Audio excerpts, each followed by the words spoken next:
My parents chose my cheating ex over me. After the divorce, every family gathering turned into the same message. She was like a daughter to them. I needed to get over it, so I stopped coming to anything. Now they're begging to meet their 3 grandchildren, and I keep forgetting to call back. Hey, Reddit. My parents picked my cheating ex-wife over me. They kept inviting her to every single family event. They told me to move on. Now they're shocked I won't let them meet my kids. Buckle up. This is betrayal, bad parenting, and the kind of revenge that feels quiet but powerful. I'm 32 now. This started 7 years ago. I was 25, getting married to who I thought was the love of my life. Before you judge anything, you need context. Because once you understand where I came from, you'll understand why I snapped when they pushed me too far. I'm an only child. That should mean attention and love. Didn't. My parents always wanted a daughter.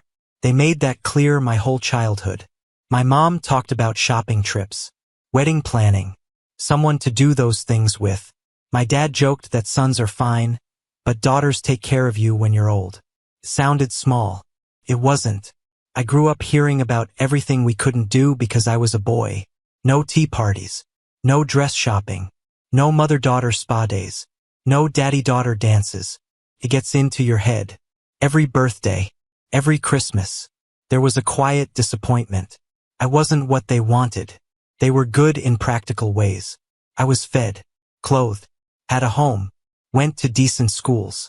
But emotionally, there was distance. I was enough, just not ideal. Other kids had parents at every game and recital. Mine came to the important ones, then talked about their friends' daughters. I played baseball in high school. I made varsity as a sophomore. My dad came to maybe a third of my games. When he did, he spent half the time on his phone. Meanwhile, my friends had parents with signs and cowbells at every game. I told myself it didn't matter. It did. It always did. Then I met Jessica at 22. My parents were thrilled. Not because I was happy. Not because she was good for me.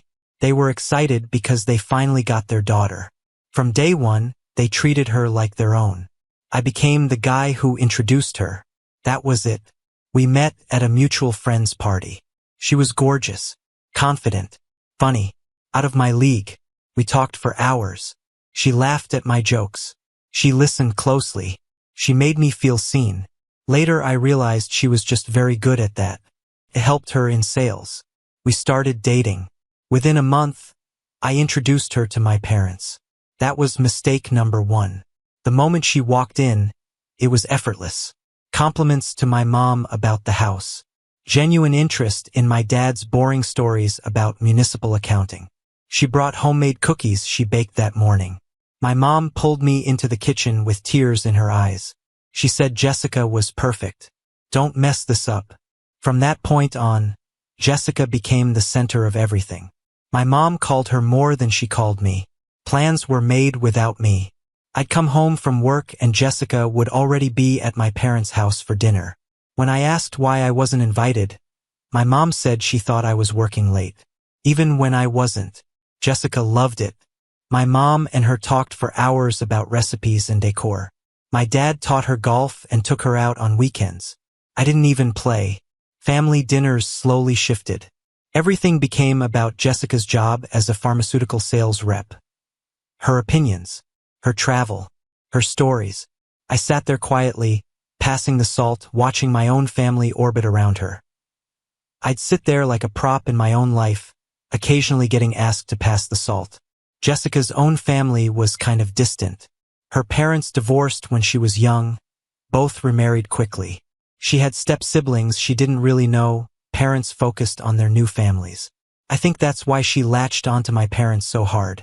They gave her the family she'd always wanted, and they finally got the daughter they'd always wanted. I was just the middleman who made it possible. At first, I thought it was great that my girlfriend and parents got along so well. It beats in-law drama, right? My buddy from college was dealing with a girlfriend whose mom hated him, and that sounded like a nightmare. I figured this was what a healthy family looked like. I was young. I was naive. I didn't see the red flags that were practically slapping me in the face. But the warning signs were there. Jessica would make decisions about our relationship, then tell my parents before telling me. She'd plan our weekends around my parents' schedule without asking if I had other plans. When we disagreed, she'd call my mom, and they'd team up against me until I gave in. Started small. It grew slowly. One time we were looking at apartments to move in together. I found a great place near my work, good price, practical. Jessica found one 20 minutes farther from my job, but 15 minutes closer to my parents' house. Guess which one we ended up with? My mom helped convince me, saying things like, "You can visit us more often," and "Jessica's commute is longer than yours, so it's only fair." We got married after 3 years of dating. Big wedding. Over 200 people. The whole thing. My parents paid for most of it, but made sure everyone knew Jessica planned every single detail. Which was true. I wanted a small beach ceremony with close friends and maybe a casual restaurant reception. Simple. Meaningful. Affordable. Jessica wanted the fairy tale wedding. The full fairy tale. Pinterest boards with thousands of pins. For bridal magazines. 17 venues before choosing the one she liked at the beginning. The engagement turned into a production, more about the event than the marriage. Every weekend disappeared into cake tastings, flower choices, band auditions, meetings with photographers. I tried to participate, but most of the time Jessica and my mom had already narrowed it down to 2 nearly identical options, and my role was to nod and agree. If I suggested something different, they'd exchange that look like I was being difficult. The wedding planning exposed the dynamic I'd ignored. I wanted a friend, an amateur DJ, to handle the music. Jessica and my mom insisted on a professional band that cost $8,000. When I objected to the price, my dad pulled me aside and said, the message was clear. My vision wasn't right. The guest list was another loss. I wanted under 100 people. Jessica's list alone was 150. Coworkers she barely knew. Distant relatives she'd met once. High school friends she hadn't spoken to in years. When I questioned why we were inviting people who weren't close to us, my mom said weddings are about bringing people together and that I was being antisocial. My parents paid about 60% of the wedding, which was generous, but they reminded me of it constantly during planning. Every time I pushed back, my dad would mention they were paying most of the bill, as if I had demanded it. They chose the big wedding because they wanted it. I would have been happy with a courthouse and a nice dinner. Guess which one we had? My only real contribution was showing up and agreeing. I chose my groomsmen. I chose the officiant, a family friend who'd known me since childhood. Jessica and my mom handled everything else. Colors, flowers, menu, seating chart, timeline, decorations, favors, programs, everything. The night before the wedding, we had a rehearsal dinner at an upscale restaurant Jessica's aunt recommended. My parents' toast was 90% about how wonderful Jessica was and 10% about how lucky I was to have found her. My dad said, "We always wanted a daughter and now we finally have one." Everyone laughed. Glasses clinked. I smiled and nodded, as if it was sweet, not a gut punch reminding me I'd never been enough. The wedding day was beautiful objectively. Perfect weather. Elegant venue. Everything ran smoothly. Over 200 guests arrived. The ceremony was nice. The reception was fun. Jessica looked stunning. She seemed genuinely happy. I was happy too in that moment. But when I look at the photos now, I see it clearly. That quiet uncertainty in my face. That feeling that I was a supporting character at my own wedding. My mom cried during the ceremony. Later, she told everyone it was because she was so happy. Maybe that was true. But I think part of it was something else. She'd finally gotten the daughter she always wanted. She'd imagined this wedding for years, probably picturing a daughter she never had. Now she was living it through Jessica. The entire day felt less like a celebration of me and Jessica as a couple, and more like a celebration of Jessica joining my family. Every speech said how lucky my family was to have her. How perfectly she fit in. How she was already like a daughter to my parents. Nobody really talked about us as a team. Nobody spoke about partnership. It was all about her being welcomed in. I brushed it off then. Told myself I was being too sensitive. That it was sweet how much my family loved my new wife. that I should be grateful instead of uncomfortable. That's what you do when you've spent your whole life hearing subtle messages that you're not quite what was wanted. You learn to silence your instincts. You explain away the red flags. The first couple of years of marriage looked fine on the surface. We had normal problems, money disagreements, whose turn it was to do dishes, how to spend holidays, regular couple friction, nothing that felt catastrophic. But looking back, the foundation was weak from the beginning. Jessica traveled constantly for pharmaceutical conferences and client meetings, sometimes gone for a week at a time. She was genuinely talented at sales and building relationships. She was good at her job. The money was strong, better than what I made. She came home with stories about fancy dinners, hotel suites, trade shows, networking events. Meanwhile, I worked as an insurance adjuster for a regional company. Steady hours, decent pay, home every night. I investigated claims, assessed damages, interviewed people, wrote reports. It wasn't glamorous, but it paid the bills. And I liked the investigative side of it. There was something satisfying about sorting through details, figuring out what really happened, separating facts from fiction. My work-life balance was solid. I was home by 6 most nights. Weekends were free unless something urgent came up. I thought it was a good life. Stable income. Time to relax. No unnecessary stress. Apparently, it wasn't impressive enough. My parents loved talking about Jessica's career. At family gatherings, it was always about her. Jessica just returned from a conference in Denver. Jessica's company is training a new regional team. Jessica is the top sales rep in her district. They repeated her achievements constantly. When people asked what I did, my dad would say, "In stuff," in a dismissive tone, then immediately shift back to Jessica. Sometimes he wouldn't even finish the sentence. He'd just change the subject. My mom did something similar. If someone asked about me, she'd say, "Oh, he's an insurance adjuster," with a small apologetic laugh, almost embarrassed. Then she'd quickly add, "But Jessica has a really exciting career in pharmaceutical sales." As if my job needed compensation. I started noticing the difference during dinners. When Jessica spoke about work, closing deals, handling difficult clients, traveling to new cities, my parents leaned in. They asked questions. They looked proud. When I talked about solving a complicated case, catching fraud, or receiving recognition from my boss, they nodded briefly and moved on within minutes.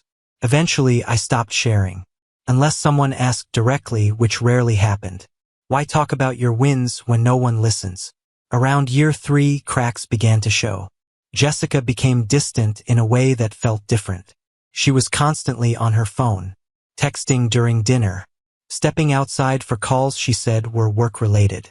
She was tired all the time, irritable, snapping over small things that never used to bother her. When she was home, she was physically there but mentally elsewhere. I'd talk about my day, and she'd scroll Instagram. I'd suggest watching a movie, and she'd say she had emails. I'd try to initiate intimacy, and she'd say she was exhausted from traveling. I encouraged her ambitions. So being called needy for wanting my wife to act like she remembered I existed. That hurt. I'm not stupid. I knew something was off. The late-night phone calls, the secretive texting, the increasing travel, the emotional distance, the lack of intimacy. I saw it, but I trusted her. More fool me.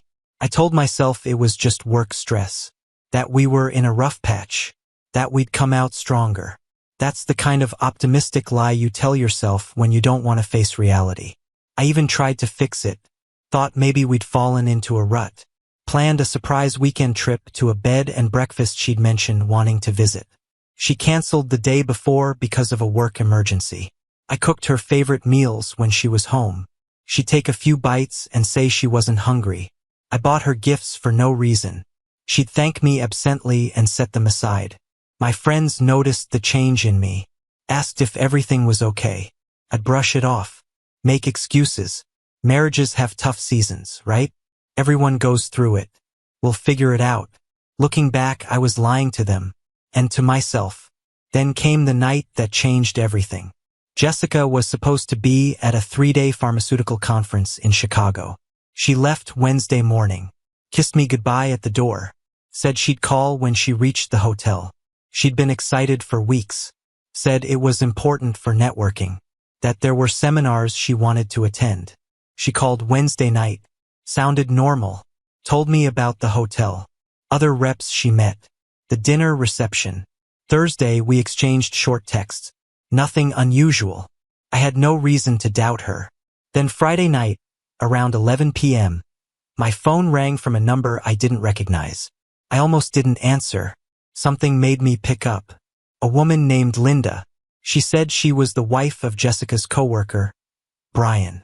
She had found text messages on his phone that I needed to see. She was crying, apologizing for being the one to tell me. But she said she would want to know if she were in my place. My stomach dropped. Linda sent screenshots. Messages between Brian and Jessica going back almost 8 months. Not friendly work talk. Not jokes. Explicit. Detailed. Their affair. Plans to meet at conferences. Complaints about their boring spouses who didn't understand them. Conversations about what life would be like if they could be together full-time. It was brutal. I sat on our couch until 4 a.m., staring at the screen. Part of me hoped it was fake, that there was some explanation. But deep down I knew it was real. The late nights, the distance, the irritability. It all made sense now. Jessica came home Saturday at 10 a.m. smiling, asking about my week. I showed her my phone. The messages were open. I watched the color drain from her face. She denied it at first, said it wasn't what it looked like. Then she admitted it, said it was over, begged for forgiveness. I told her to pack a bag and leave.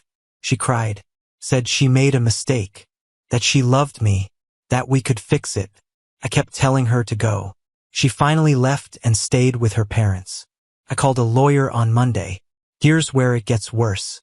I didn't tell my parents the details, just that Jessica and I were divorcing and I didn't want to discuss it. My mom immediately called Jessica, asked for her side. Jessica told them we had grown apart, that I refused to work on the marriage.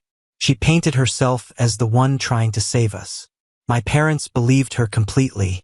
They started calling me, said I was making a huge mistake, that every marriage has rough patches, that I needed to be mature, that I should work on things. My dad actually said, "You're throwing away the best thing that ever happened to you over pride."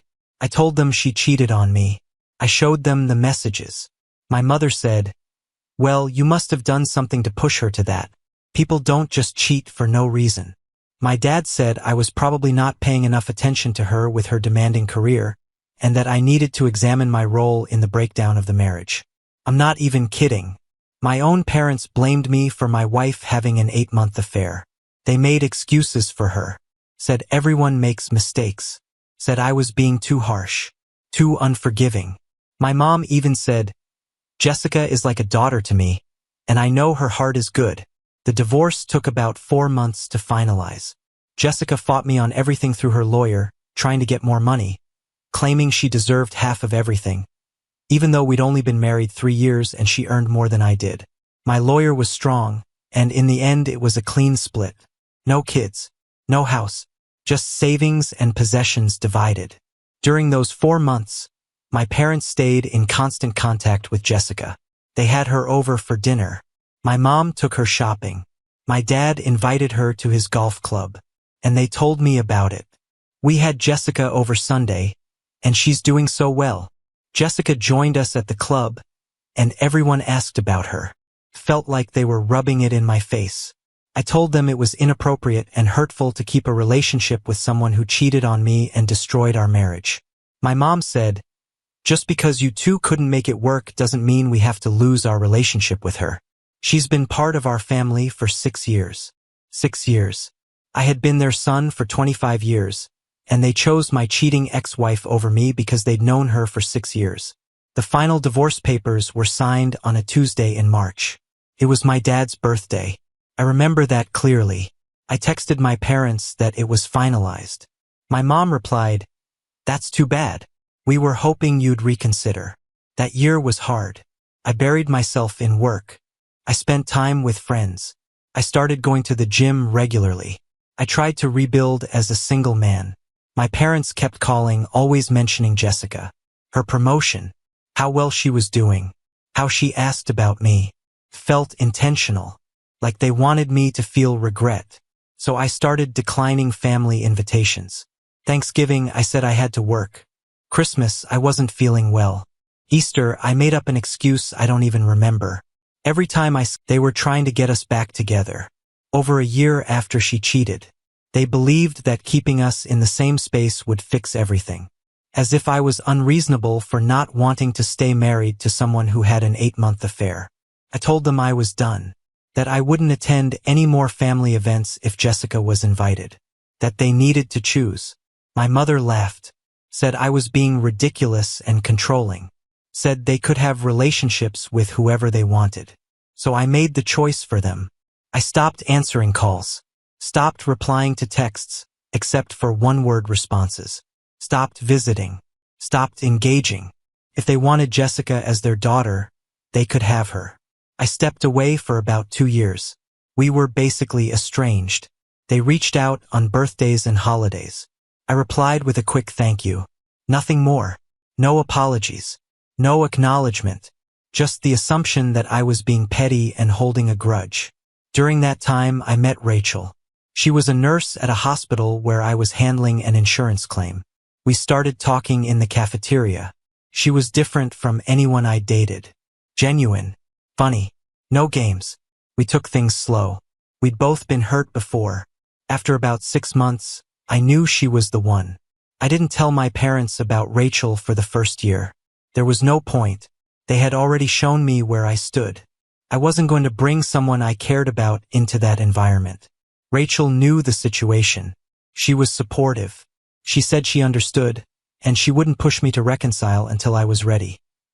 Rachel and I got married at a courthouse, just our close friends there. No big wedding. No drama. No parents. It was perfect. Simple. Just us making a commitment to each other. Afterward, we had a small dinner with about 20 people at a nice restaurant. Everything I had wanted the first time. Everything I didn't get. My parents found out on Facebook. One of my friends posted photos and tagged me. My mom called crying. She asked how I could get married without telling them. She said she was hurt they weren't included. I told her she made her choice when she chose Jessica over me, and I had made mine. She tried to guilt me. Said I would regret excluding them from such an important day. I asked if Jessica had been at their last family gathering. She went quiet, then admitted, yes, Jessica was at their July 4th barbecue. I hung up. Rachel got pregnant about 8 months after we married. We were thrilled. Her pregnancy was easy. She gave birth to our daughter, Sophie, a beautiful, healthy baby girl. When the hospital staff asked about grandparents visiting, I said both sets lived far away.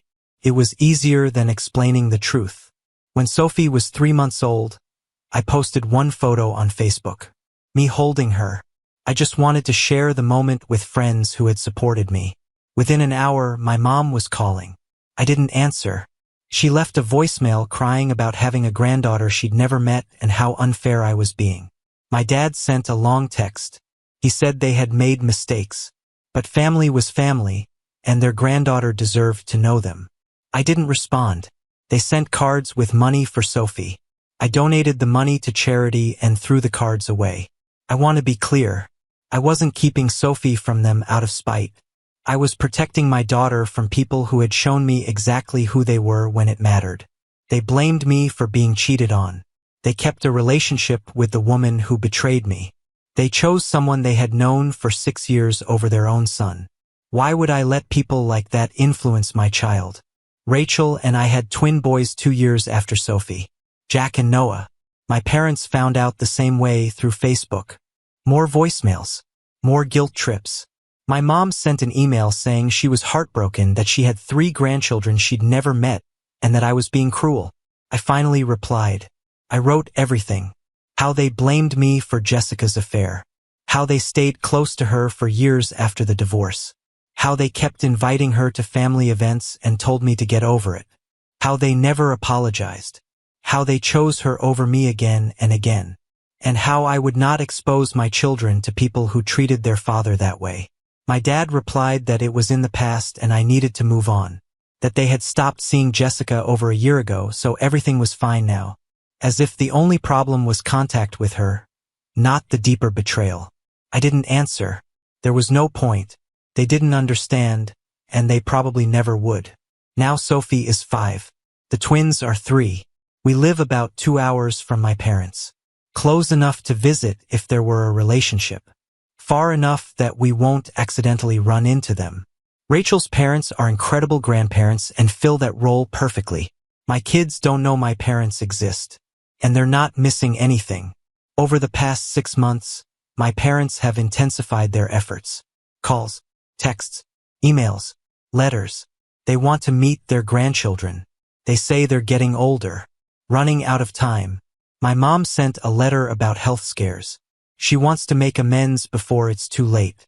My dad sent money for the kids' college funds with a note about wanting to be involved.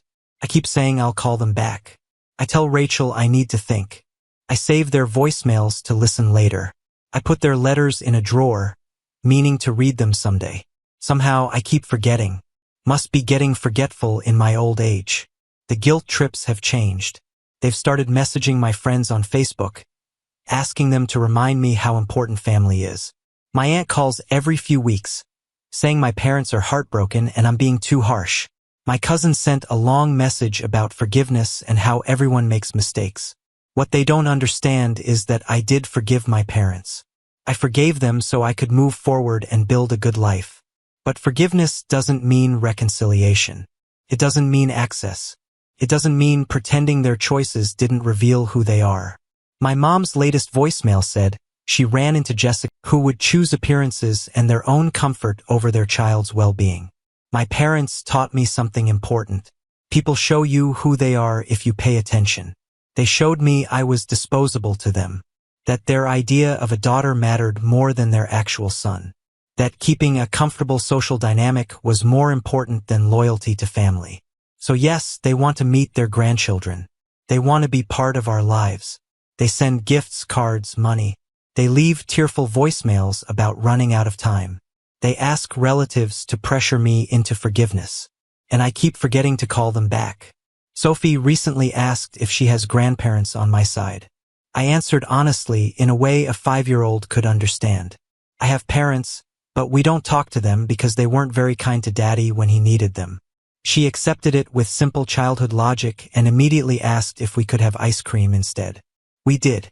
My parents don't know about Sophie's love of drawing. They don't know the twins are obsessed with dinosaurs. They don't know Rachel and I are thinking about having one more child. They don't know we bought a bigger house last year. They don't know Jack needs glasses or that Noah is already reading at a first-grade level.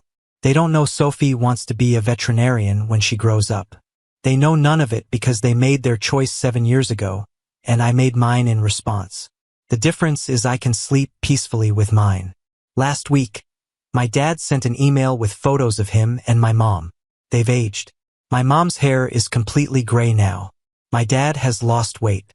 The message said, "We're not getting any younger and life is short," and asked to at least talk on the phone. I read it, looked at the photos, saved it in the same folder with the rest. I'll probably reply someday, when I get around to it. If I remember, I sometimes think about what I'd tell my kids if they were in my position.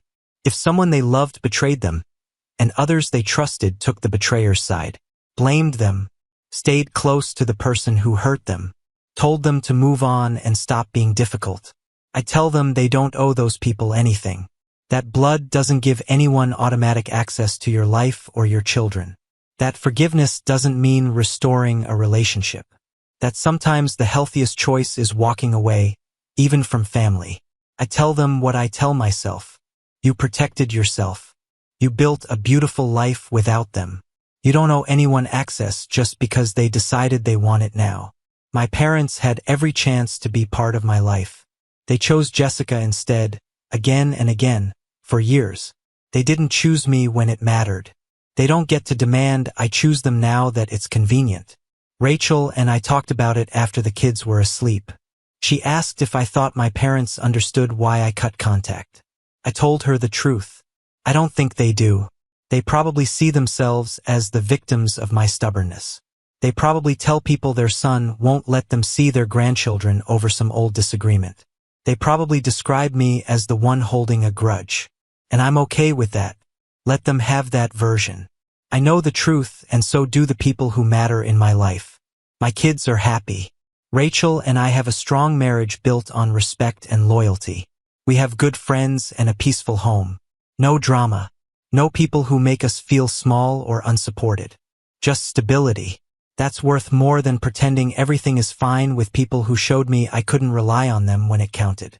So my parents keep calling, keep emailing, keep sending letters, gifts, money. They ask relatives to speak to me. They leave messages about time running out and asking for a chance. And I keep meaning to respond. I really do. It's on my list. Right under reorganizing the garage and learning to play guitar.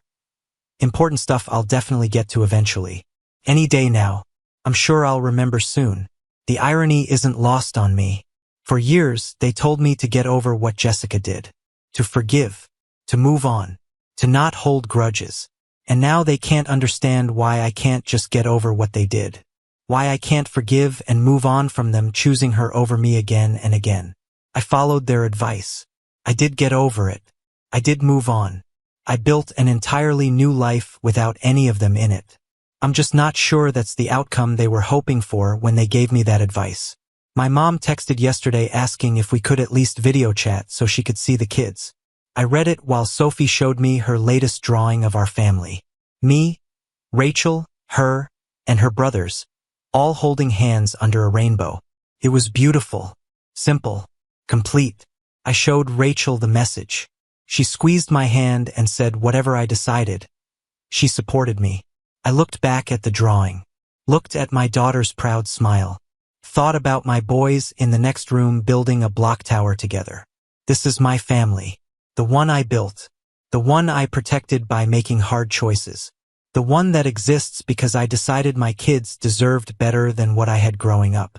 I put my phone down without replying. I'll respond eventually, when I have time, when the kids are older, maybe when I'm ready, or maybe I won't. And guys, we're so close to hitting 100,000 subscribers on this channel. If you're not subscribed yet, please consider subscribing. It really helps us reach that 100,000 mark. Thank you for helping make this dream come true.